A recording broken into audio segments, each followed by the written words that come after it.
With more and more movies easily available on streaming services, it's harder to know what's worth watching and what might be a waste of your time. There are many hidden gems out there waiting to be discovered, and we want to help you find them. This is Trailer Rewind, a podcast where JJ and I, your virtual video store clerks, sift through the shelves to help you discover new favorites. Today is September 14th, 2021, and Tommy is joining us to discuss The Kill Team, which is currently available on Amazon Prime. This is the 2019 film, not the 2013 documentary. That documentary we may discuss a little bit, but we're going to focus on the 2019 film. Yes. And because what's available on streaming services can change, it's possible that by the time you are listening to this show, that it is no longer available on Amazon Prime. You can easily find where Kill Team is streaming using a service like JustWatch.com. And if you're on Letterboxd and have a Patron or Pro account, JustWatch is integrated into your account. So when you look at the Trailer Rewind watch list or Trailer Rewind episodes list, you can easily see where a film is currently available. If you don't have a Patron or Pro Letterboxd account, you can get a 20% discount if you head over to truestory.fm/letterboxd. Remember, that's LETTERBOXD, because there's a shortage of vowels. So, yes, let's take a look at the trailer to see what The Kill Team is all about.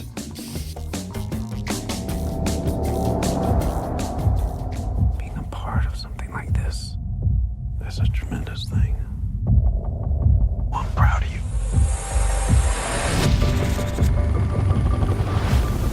Morning, Sergeant. Gentlemen, whoever's making these has an answer for the deaths of 24 American soldiers in the past 12 months. And every day we don't find them is another day an American soldier could come home in pieces. Who wants to make a difference? Hey, Dad. Things are really taking off for me. How do you like it, Coach? Bloody. Caveman. So, gentlemen, what's the play? Relationship building, Sergeant. Is you serious? Now, who's ready to have some fun?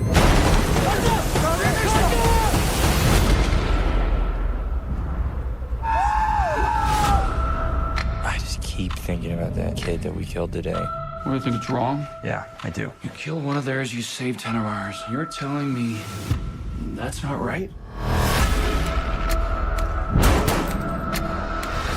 You think that man was innocent? He didn't deserve to die. They're cooperators. Andrew, tell me what's going on. You know that anything that happens out here stays in the family. Hey, Briggsy, do me a favor. Go get the targets. You think we're gonna shoot you or something?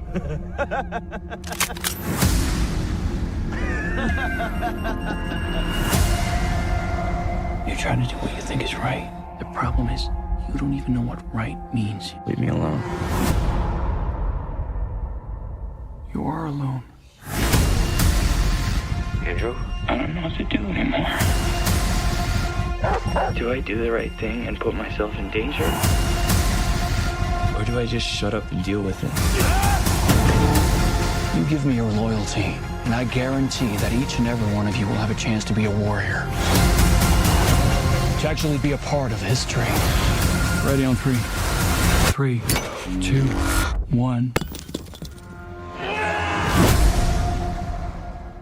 That trailer. So, what is this trailer selling on this one? That's what I want. What are we getting out of this trailer with this one? Because last time we had a bit of a discussion about the differences between a trailer presenting one thing and the film delivering something else. So let's start at, what do we really feel like this trailer's going to be selling us on? I think this trailer is pretty straightforward. I think this connects to exactly what the subject matter of the film is. I didn't expect to see anything different. If anything, it makes it misrepresents the Deeks character, the sergeant character, and makes him seem a little bit more gleeful than he is, as opposed to terrifying. but that's just in the trailer, because I think you'll get that when you watch the film. But really, the point about the scary stuff that is the subject matter of this film is pretty well documented in with this film. It's selling a movie about some terrible stuff that happens in war. Yeah, and it's selling. I mean, number one, when you come out of the trailer, you're like, war does seem fun. And then it is also very much selling the whistleblower dilemma. Right. The big line being when he's talking, you don't know, I don't think in the trailer, but when he says, should I do what's right? Yes. or just shut up Yeah. about it. Should I do what's right, put myself in danger, and shut Yeah, up the phone about call. it? They And have that so, moment in the trailer too. Yeah. Yeah. Yeah. Well, it is, I think, setting up that sort of suspense aspect of the film of it's really presenting there's some tension to this film. JJ, this is the third war film that we're talking about. You guys have been war crazy. You but love it. You love we do. war. Well, this is the thing. With the first two, we said these aren't really war films. They're in a wartime setting, but they really aren't about war. Did we finally get a war film with this one? Yeah, I guess yes. What this movie made me think about is if there's any war movies that make us feel good about war. And I couldn't really come to one. I was thinking maybe all the way back to Glory, where it felt like at least there was a righteous purpose in what they were doing there. But yeah, this feels like a war movie, but it's definitely talking about some of the terrible stuff that happens in war and terrible stuff that we did, meaning this country did in Afghanistan. I would think it's a guerrilla war movie. What do you mean by that? Things have devolved into with the guerrilla warfare, it's non-traditional warfare. The lines between enemy combatants and non-enemy combatants are completely blurred. Civilians get thrown in the mix, and it becomes a little bit more anything right. goes. Well, I kind of feel like that it comes along the line with a lot of movies that I put in my war movie category. I guess the guerrilla war, I thought you were saying something different, but like I think about something like Apocalypse Planet of the Now Apes. or Platoon or Full Metal Jacket, and they always bring in that sort of side story of what's happening in the surrounding area and Right. that kind of thing, and what we're doing to the people that don't necessarily belong or are a part of the war, I should say. Right. So I don't know. I mean, I guess that's why this movie felt so much more like a war movie than our last two, Steve. Well, I think this one also gets into a little bit of the psychology of the troops in terms of young men that, 19, 20 years old going over there and what their expectations are of what it's like to be in war, which comes from like Call of Duty games versus, as they're sort of told, just go over there and do your job. And that's, the job isn't to go running around and shooting and killing everybody. It's we've got a specific task to do, whether it's, helping build schools or wells and diplomacy and all that. But that's not what these guys are trained for. That's not what their expectations are. And to me, that really gets into the culture of war that the media has created, that, we've created these expectations, and then what that does to people when they're put into just, routine, boring jobs over there, but are told that they are warriors. And I think that gets to, Deeks at the beginning when he, first, shows up of, I'm going to give you the opportunity to be warriors. And these guys are just amped up for that because Excited. that's not anything that they've had an opportunity to do. So for me, it really feeds into that. What are our expectations of war versus what is the reality of war?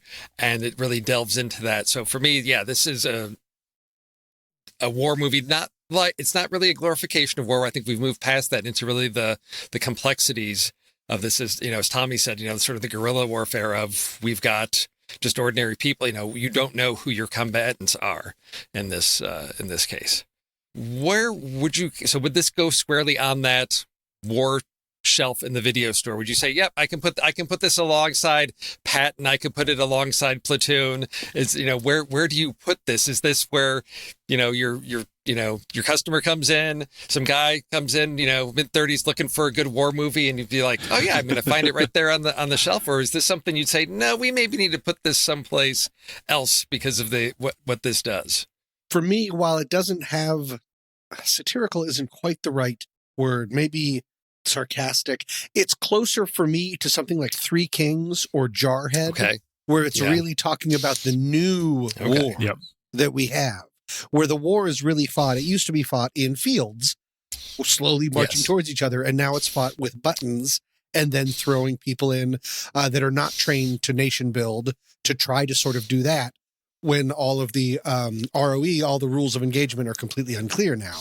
And so I think it belongs next to those where it's really a postmodern relook at war, what it's become, and probably just why we shouldn't be in so many places. Yeah, I agree. I think something that involving the current events or the current wars, something that it's more recent, or something that it could go with other Disillusion. other That's the word. foreign or other war films that are based on a true story. This kind of thing, because that's one thing about watching the documentary, which I did do as well, is it's really rooted in the reality of the record, Yes. and I think that makes this movie different than some of the others that we've mentioned as well, and could put it alongside some of those others that have at least a basis in a true story. Yeah, no, I like what you said, sort of about, being disillusioned with war, sort of the postmodern war. It reminded me of, if any of you have read Catch-22, of just the absurdity of war, I loved it.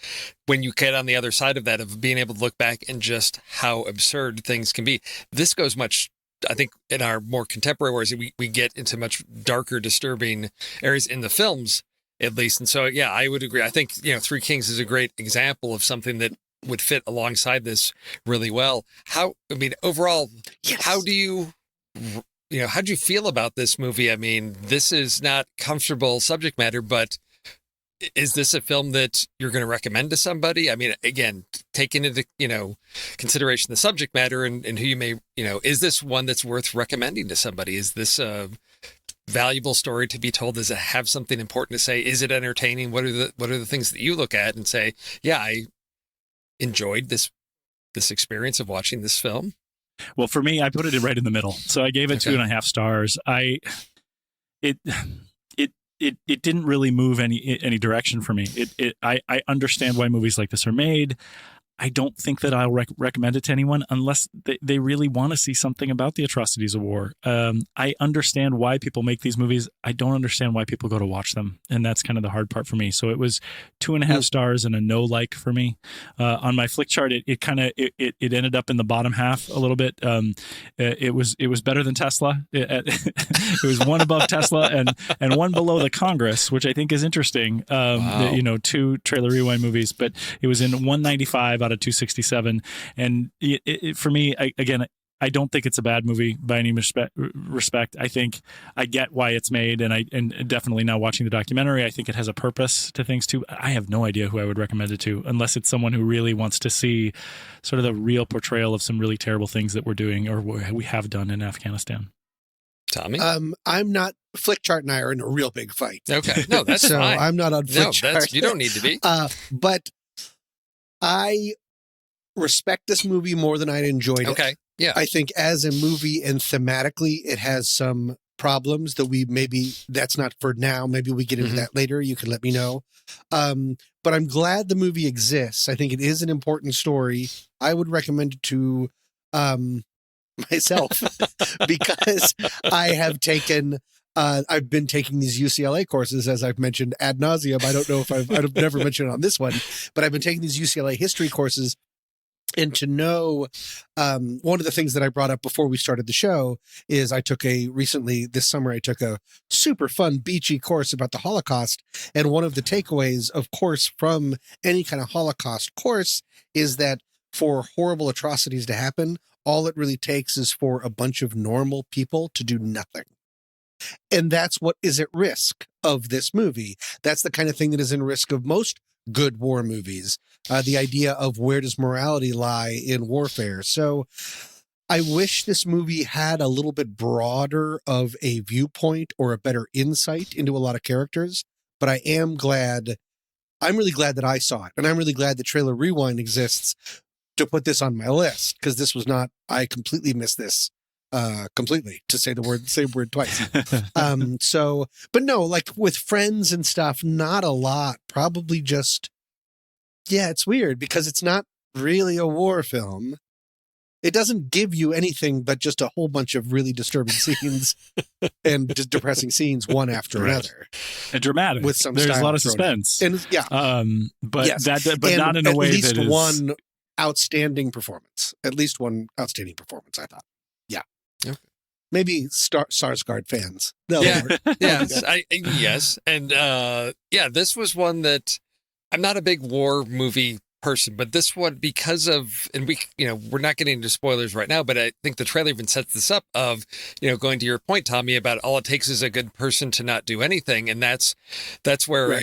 Brigman is placed in this, decision of he sees these things going around him, and should he stand up for this, but at the risk of his own life? Is that, the right thing to do? I mean, risk his life to say something, or to just stay safe and let things go and play out. And that moral dilemma makes this a really intriguing film, because it's really confronting the audience with some challenging questions. And as I, stated earlier, just about the nature of war, of what are we doing when we're training young men to behave in a certain way that doesn't really match with the job expectations, Right. So we've got this stereotype of what is expected, but it doesn't align at all with what goes on over there. And that is, I think, something that's really worth thinking about, that the film delves into. And, as we get further into our discussion later on, JJ, we could talk a little bit about the documentary and the aspects of that. The documentary as really well. focuses on that aspect. Yes. The idea of infantry, and does infantry belong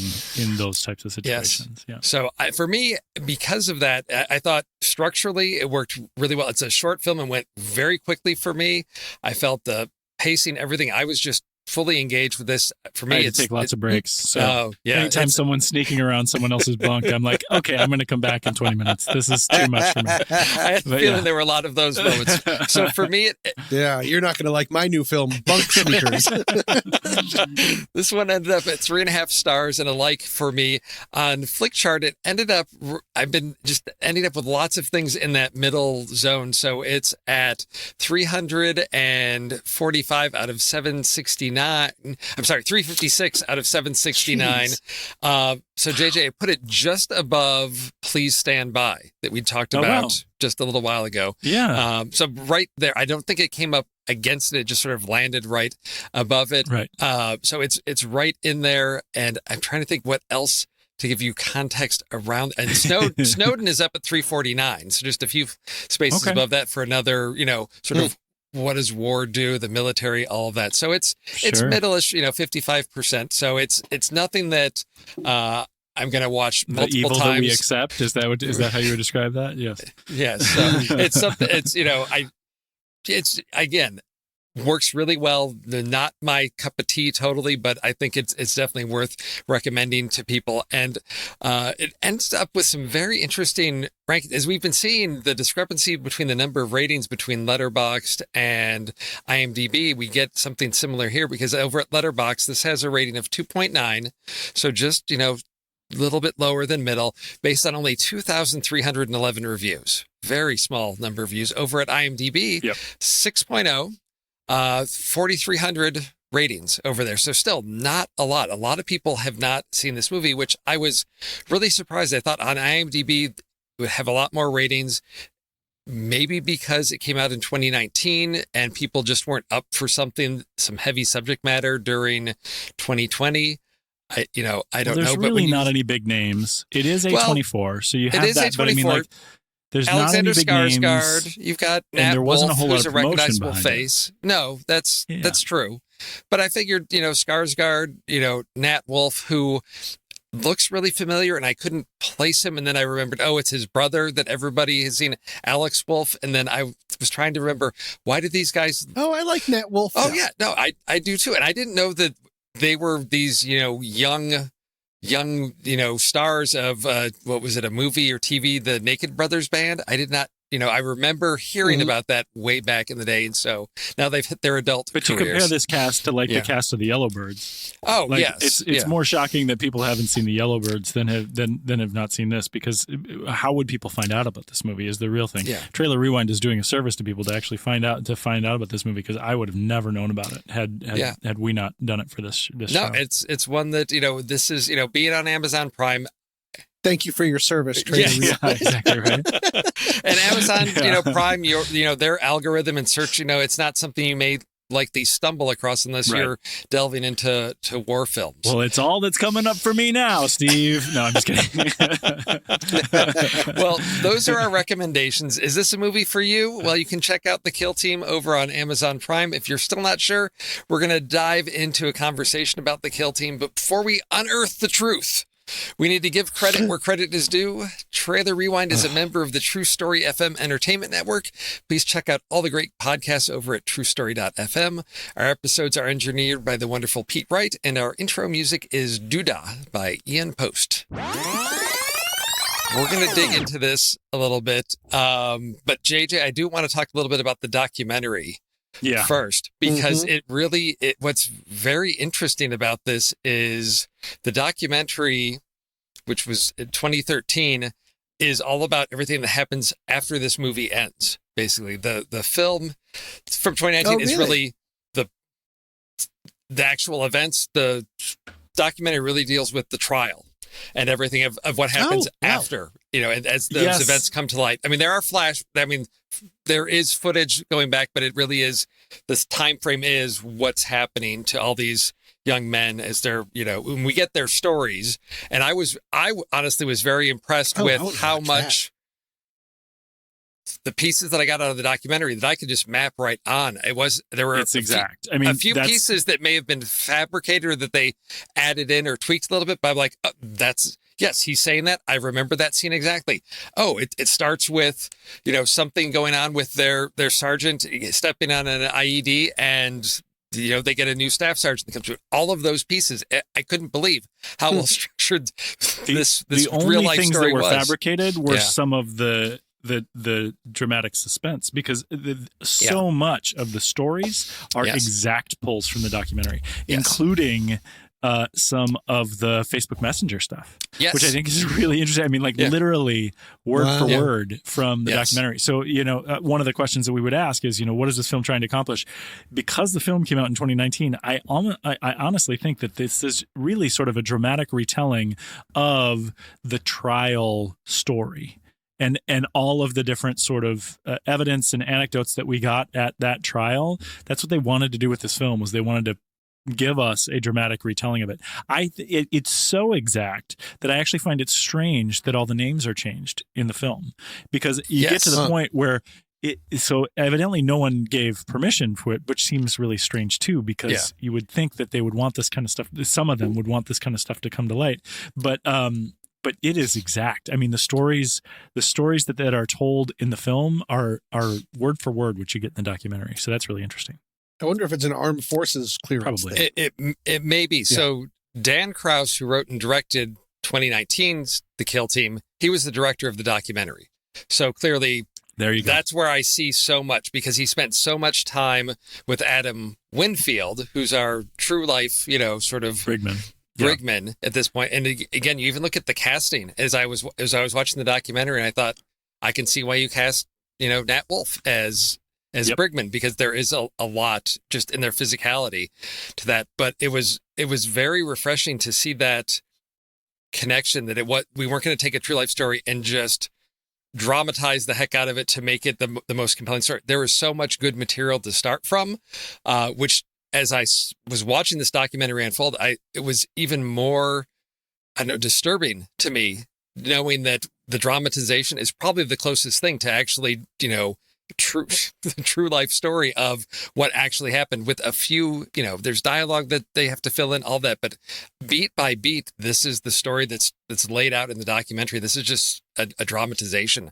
of it. And that is what impressed me in terms of putting together a film that is still entertaining, being able to balance that, because too often you see the desire to stay true to the facts ends up in poor drama. It doesn't translate well.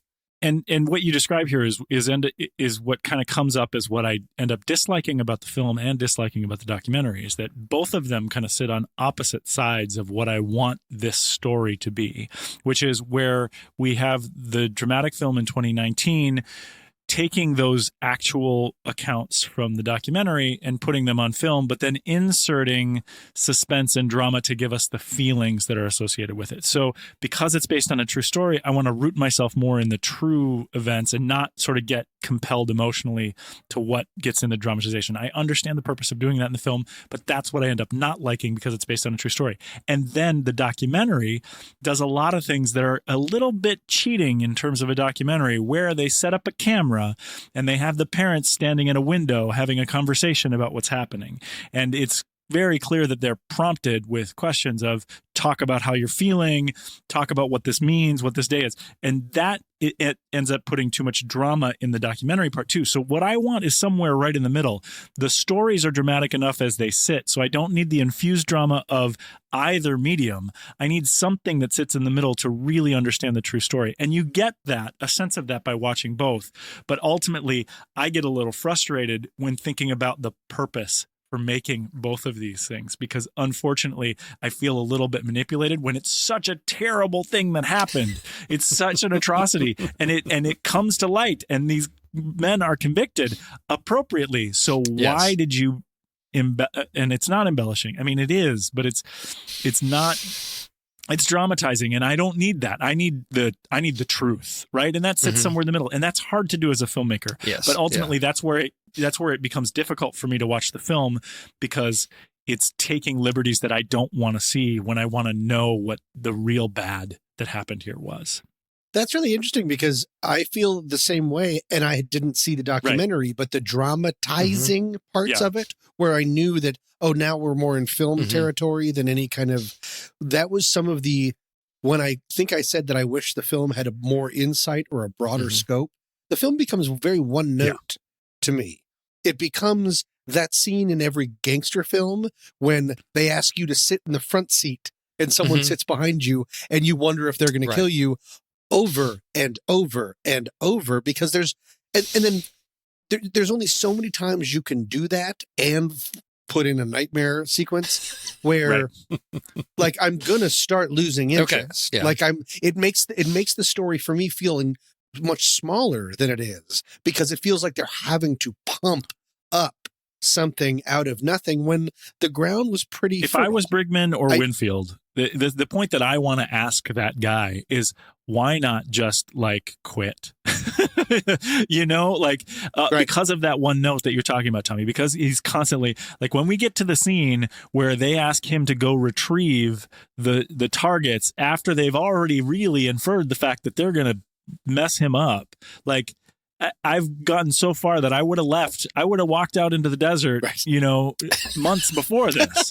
And it's like, and I say that, you know, kind of flippantly, but, you know, the Yellowbirds, the film that we just did, that actually happened. And we know that there are stories of where these people have gone through this kind of thing. So it's like the added pressure of this, the dramatization became that sort of one note difficult thing where I'm just going, just tell me the truth, because I can't handle the suspense here anymore, because it just doesn't make sense to my brain.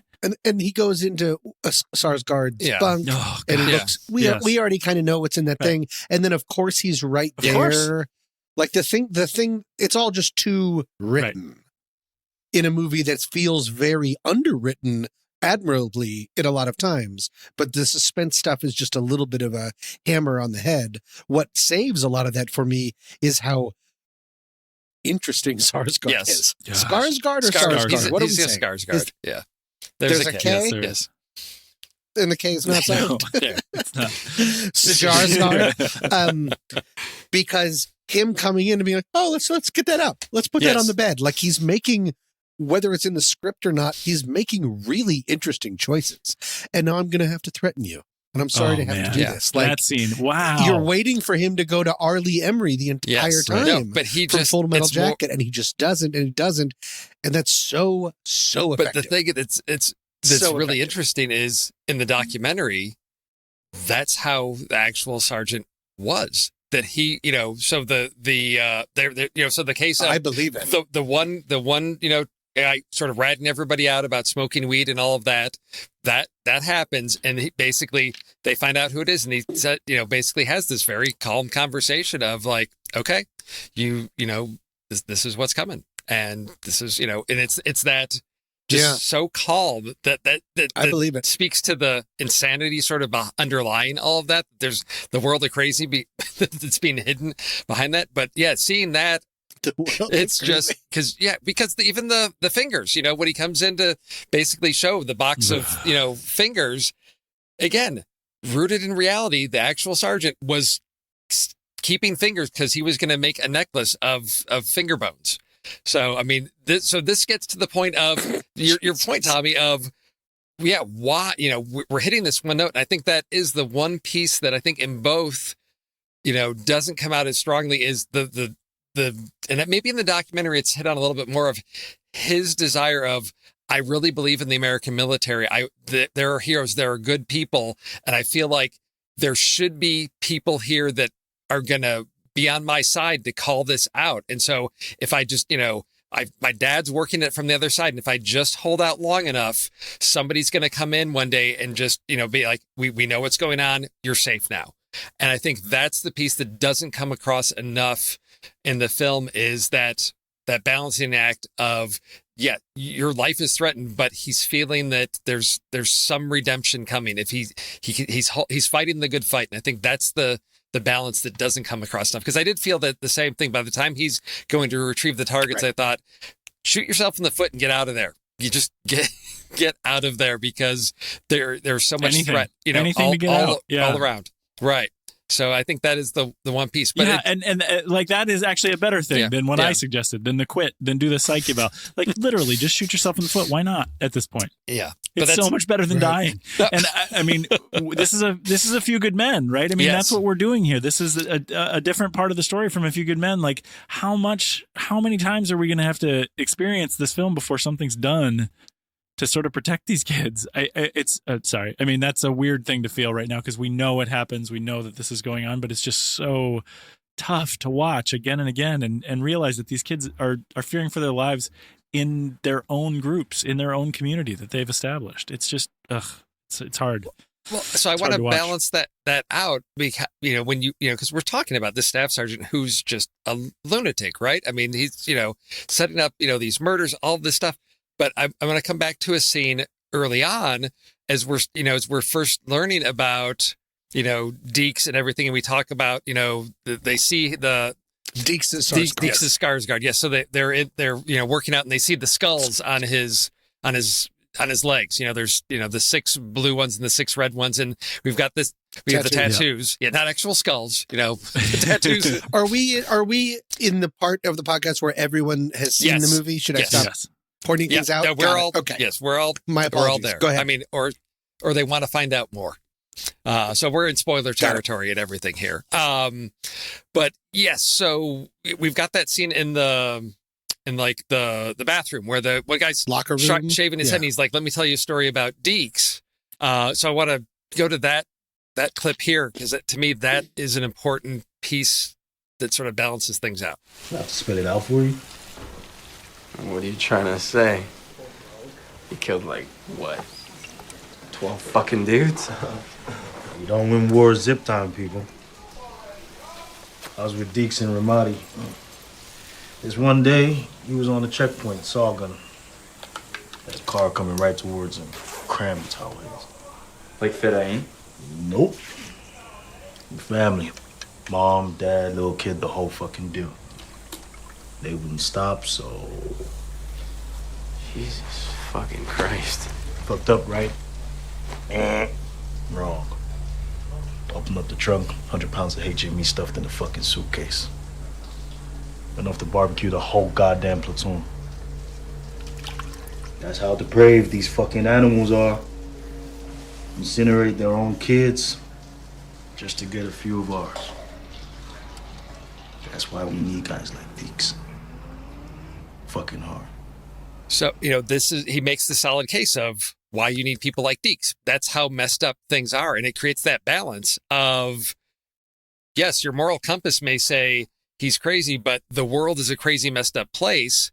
So we need people like him to keep people safe, because if we all just abide by the rules, we're going to be killed. And to me, that created an interesting dynamic of everything. And I found, JJ, I don't know if you noticed this in the documentary, they mentioned that story as well of this is a story about him where he's on the road and a car comes along and doesn't stop and he shoots everybody in the car.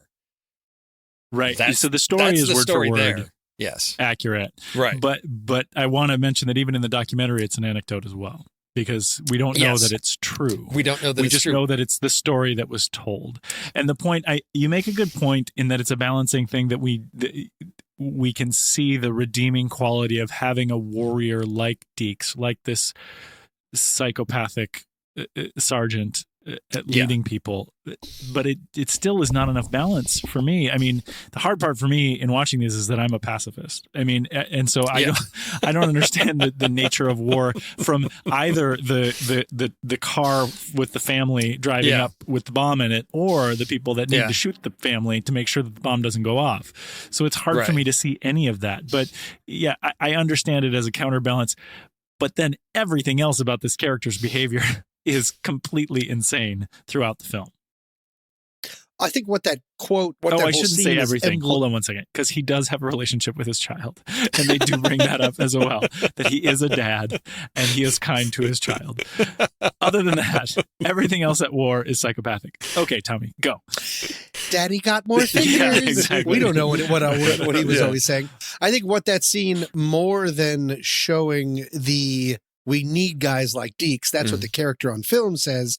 I think it's more emblematic of just the impossible situation that we're putting young soldiers in when they're fighting a guerrilla war where civilians are related. And to JJ's point about it being anecdotal, in the white bus of justice at the very end, what's his name? Skarsgård does say, I've been through this before. I know how to handle this. And we've seen him planting multiple things on multiple people. We have no idea what's the truth as far as that thing is. But I mean, it's just it's an impossible situation where morality is so quickly thrown out of the window, because when it comes down to things like revenge, when it comes down to things like your own life, when it comes down to things like the character in that even says, that's how depraved these effing animals are. Ugh. Incinerate their own kids. The level of dehumanization that happens almost immediately, it just all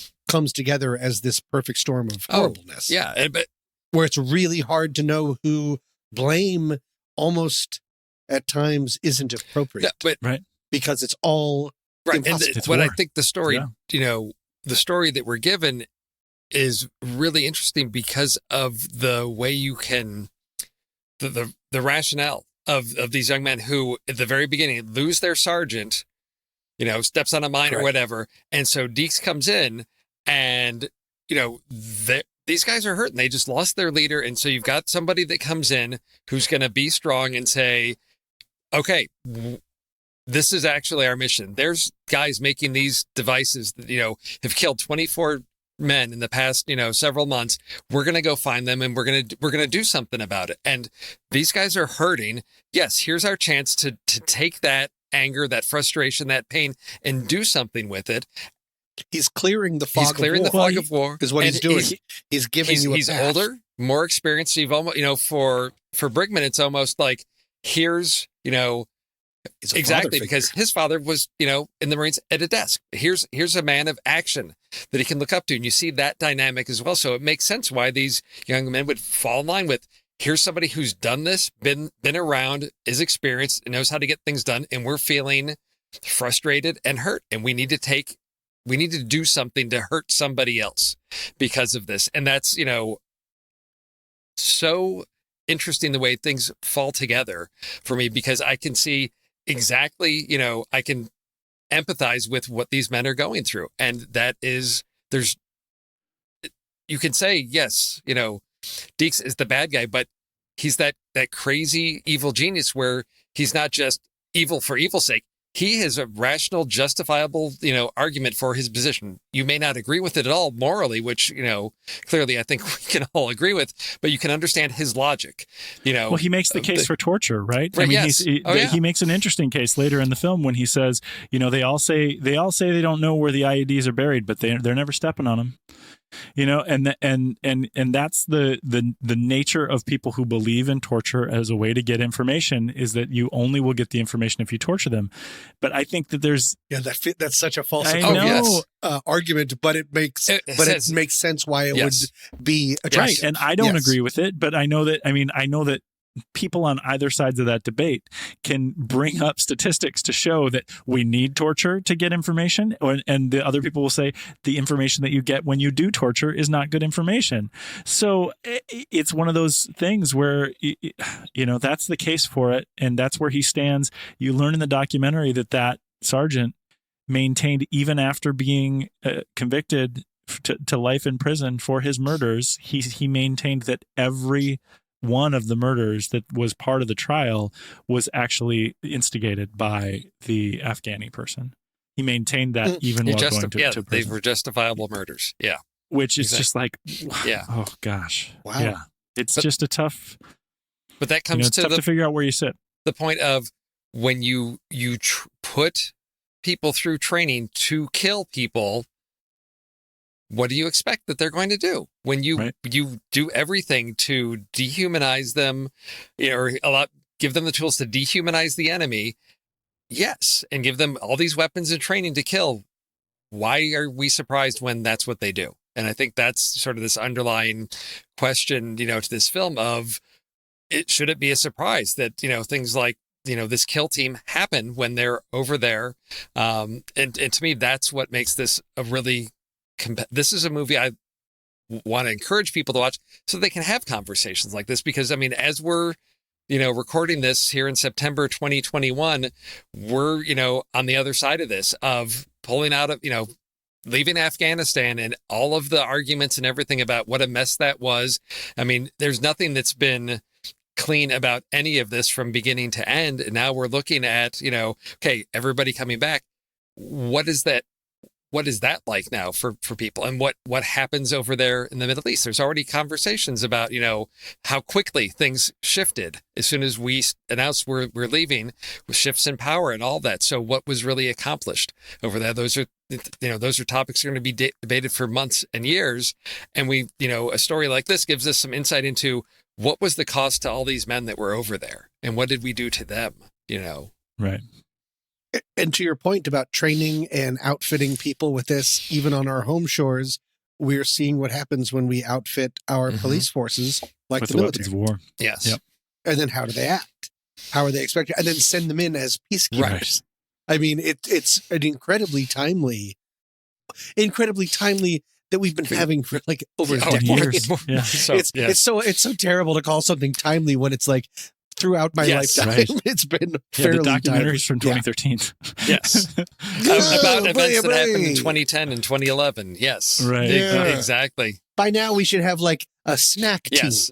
We don't need more kill teams. We need snack teams. The first sergeant. That was the first sergeant. Toy team. Yeah, that's right. Chocolate team. Yeah. Yes. He was the candy exactly. team and Wave. And Wave, and that's what you do, and you give them candy. That's what their job is, right? He understood that.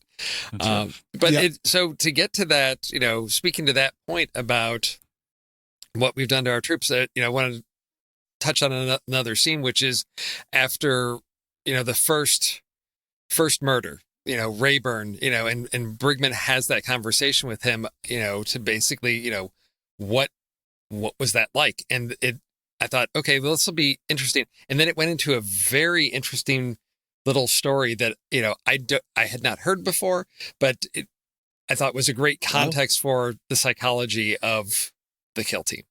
Hey, man. Yeah. What was it like killing that guy?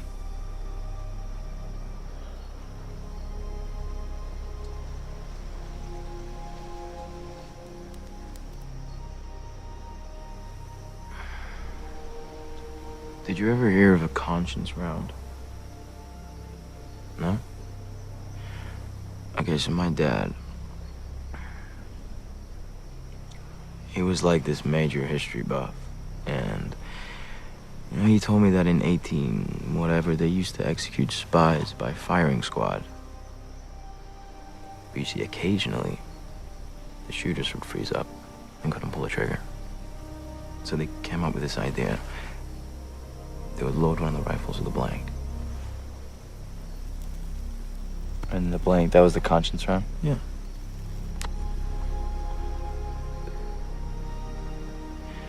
Now, nobody knew which gun had the blank.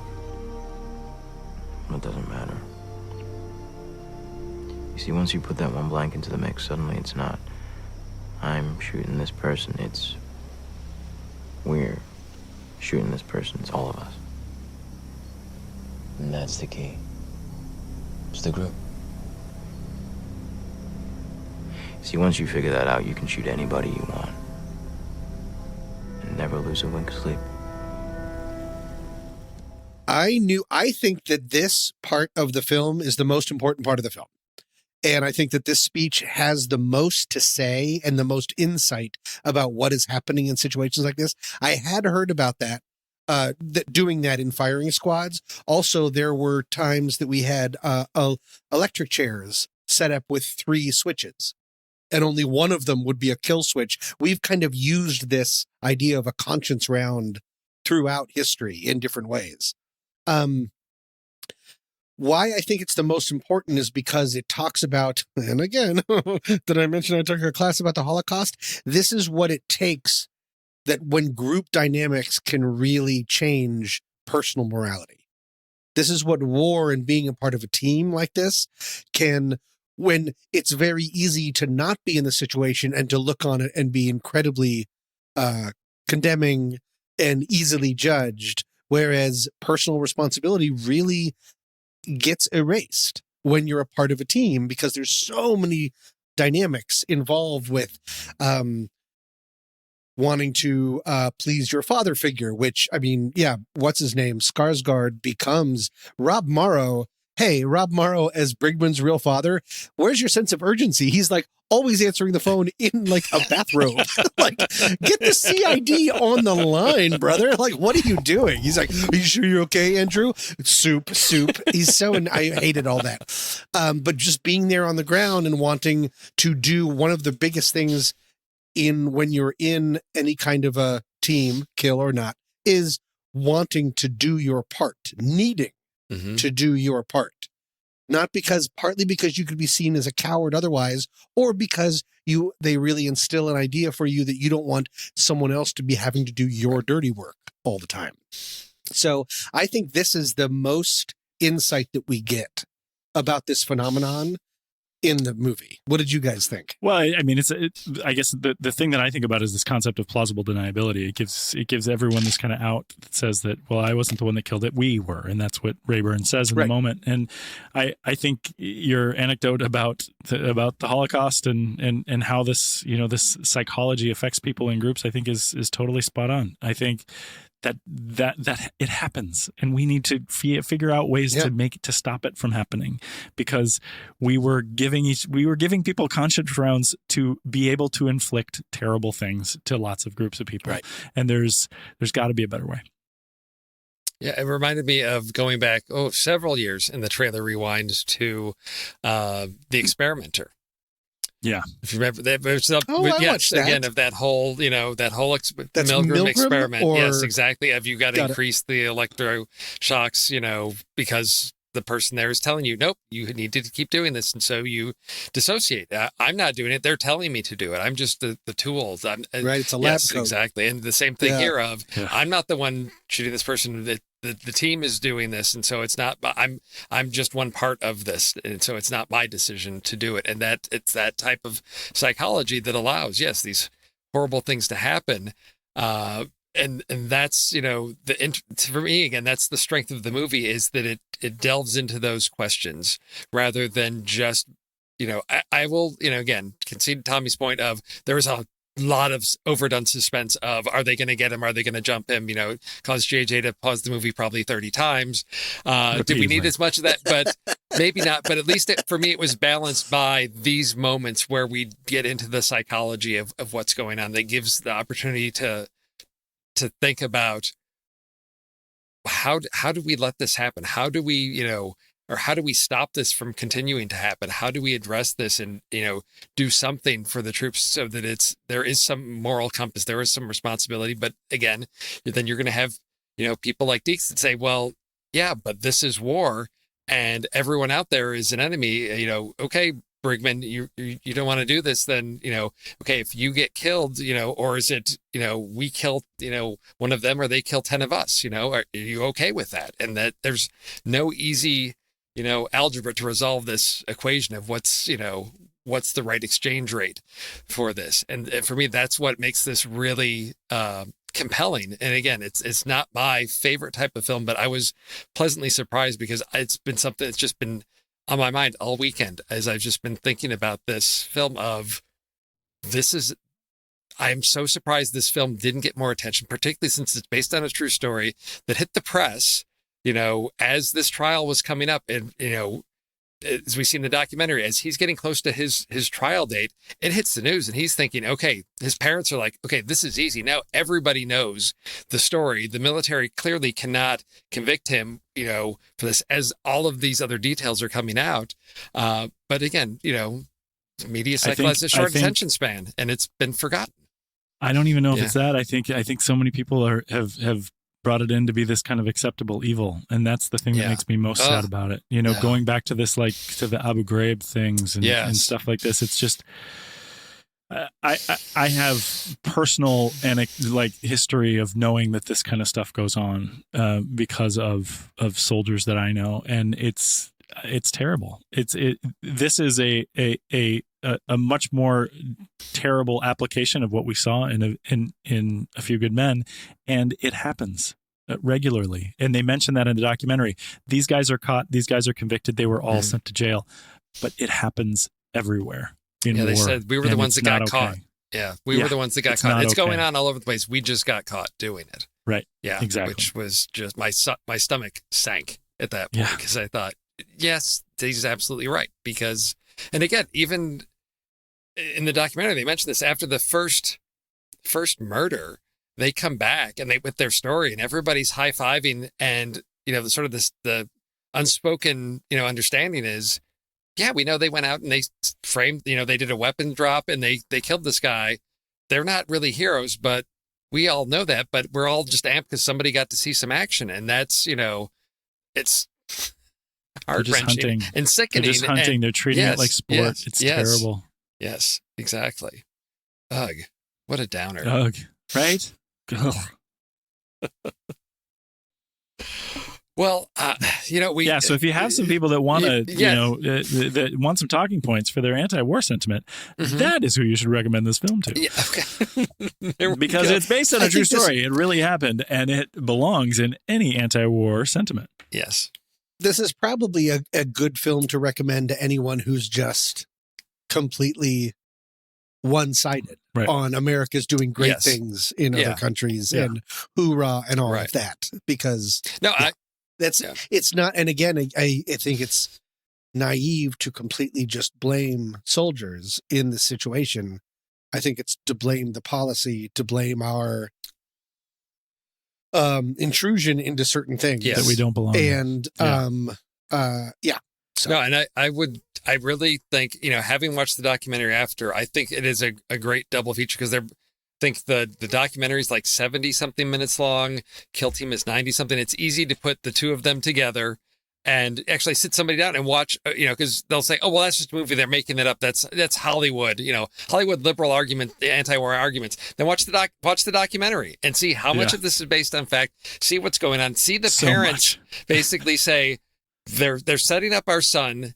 He's a scapegoat. It's all the enlisted men that are taking the fall. Nobody above a certain rank is accountable for anything. And it's all these young guys that are taking the fall for everything. And they're the victims of all of this. And it is the sergeant's gun goes away for life. Yeah. But he's pretty young too, to be honest. He's not a high ranking person. Right. He doesn't, his accountability does not make up for the bad policy by any means. And Tommy, to your point about Rob Morrow and Dad, they have an interview with the dad, and he's like, as soon as I found this out, I tried calling, and I got voicemail, and I have messages here. He's like, he tried every single department. He tried the CID here. He tried the CID here. He even tried the chaplain.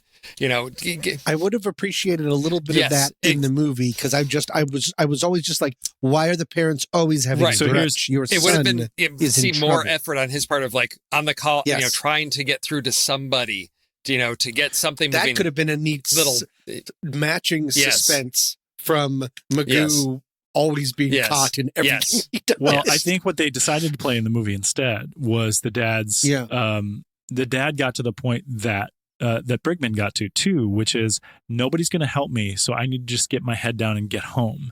And the dad got to that point too, and he has some reluctance about that. He says maybe if I would have tried harder, we would have been able to stop this before my son got into the last murder situation, which is actually Oh, this is in the documentary. Which is actually what put him Copy. away. So the fact that he ends up participating in this final murder is why Brigman Winfield in the actual thing gets put on trial as well. And so the dad feels a lot of regret. I said reluctance, but regret about that, because he thinks if he would have just kept going, pushing harder. And so I think that's what they decided to show in the film, instead of all the calls and voicemails that Steve's talking about, and even trying to get to the chaplain, but nobody would help him. Which even more just, that's, and I think he finally did get through to one person, and they said, okay, it's your son's word against everybody else. There's nothing I can do unless you've got somebody else that's going to say something. I can't do anything with this. Then eventually they got somebody else. Yeah. So, well, yeah. So okay. So I want to speak to each of your sort of strengths. So JJ, anything visually that stood out for you in this one? I couldn't. I know, because you were pausing it so much, right? Well, there's that. But I mean, I didn't really notice a whole lot of artful camera, to be honest, in this film. The interesting thing about it, paired with the documentary, is that that this film isn't shot in a real sort of artistic way. It's really kind of set up to show us the story. And now that we know that the story is taken word from word from the documentary, and that the director, writer director, same person, I kind of feel like that's what they were doing here. I didn't find a whole lot of interesting thing from a camera perspective in this film. There was one that I liked, maybe because the scene was going on so interminably long. I liked a change, but when he is doing the forever march out to check the targets, that when they're slowly ramping it up and they're like, achoo, and he's like, quit it and stuff, that at one point, once he's like far enough away, you lose the sight of all the soldiers behind him. You just see him. And it's just his face. Smart. And that noticeably ramped up the tension. That was a very economical way to put him in. I didn't really believe they were going to kill him because I'd seen the trailer. But did you? But I mean, that really, it was impossible for me not to clench up. It was almost like without violins playing in a horror movie, that was a way of like waiting for a jump scare, which was, I thought it was a really smart way to do it. I like that. Any other, sort of, as a filmmaker, Tommy, anything that you saw, noted, strengths, you would have done it differently? I was more, one of the things that I also found the most interesting was the evolution that was kind of dropped, unfortunately, a little quickly for me, of Skarsgård becoming a father figure. Okay. And as his real father is like, we haven't heard you for 2 weeks, like him really wanting to, and me feeling like his initial rivalry with that other soldier wasn't because of morality yet. He wanted to please his army buddy, which I think is really interesting to put. That's another facet of like getting in these people's heads about why they do what they do, that dribbles to a close pretty quickly, unfortunately. But I was really interested in that. And the end is the very, very end. The looking straight at the camera was very heavy-handed, and I was a fan. Oh, cool. I liked it. I like that kind of almost overly melodramatic, who's to say? I'm giving it up to the audience. I've always kind of been a fan of that. I thought that was nicely done. Yeah. Yeah. Very Snowden. That's very Snowden. Yes. Yes. Well, it is. It's a film. It would have been cool if the actual Snowden also showed up in this one and was like, "Get a load of this guy." And you're like, "Wait, what?" Yeah, they're actually whistleblower. There you are. Okay, yes, exactly. Yeah, but I think it is. It is a film that's there to pose a question. The real Brigman shows up and it's like, "Wow, was I in it?" Yeah. Sorry, but it is. It's a film that I think is telling a story to really engage with the audience, to ask them questions, to challenge them to. Correct. To take action of some sort, to make a decision, to really question and think about things that are uncomfortable to think about. And so for me, that is the strength of the film. And for me, it's a great way to wrap up our war trilogy with a really solid war film that really did delve into sort of the complexities, whereas our other two, I think an interesting progression I hadn't really thought about, in terms of The Wall just being really just a war setting and more of a little psychological thriller type of thing. And then Yellow Bird sort of attempting to get into there, into the psychology of all that, and just having some stumbles with how it handled that to this one, which I think really just confronted it head on. And I guess the strength being, based on an actual story that this writer director had spent so much time on to really bring that there. So I'd say my favorite of all of the three for our little war trilogy. The last thing I would say about this movie is if you're interested in the story, I would say watch the documentary first, because I think that actually would give you a little more of that route into reality. And then you might appreciate the way that it is dramatized more, as opposed to watching the dramatization and then connecting all the dots when you go back to the documentary. I think that would increase your enjoyment of the story, because also after watching the documentary, you can decide if you want to see it dramatized or not, which I think is key as well for this. That's okay. No, I think that is a good point. We're going to continue with our controversial or challenging subject matter. We're going to be tackling 3 films that deal with complex issues of race relations, I guess is the best way to say this. We're going to be starting our next series with a film called Skin, which is available to stream on Amazon Prime and Canopy. And this is the story of, I think, one of the most heinous white supremacists in American history and his transformation. That'll be our first in our series on, I guess, race relations in America. But for now, any last words, JJ? Well, we're tackling all the hard issues, that's for sure. Gear up. Yeah, Trailer Rewind, keeping it light and beachy. There's more heaviness to come. All right. And Tommy, we may see you in our next series if the schedules work out right for our final film, Antebellum. Absolutely. Right? And then sandwiched in between those, we've got Skin, If Beale Street Could Talk, and then Antebellum are our next 3 coming up. So. Excellent. All right. Well, I want to thank all of our listeners out there for listening to Trailer Rewind. Hopefully this has helped you make some decisions on if this is a film for you. Thank you, everybody, and Hondo.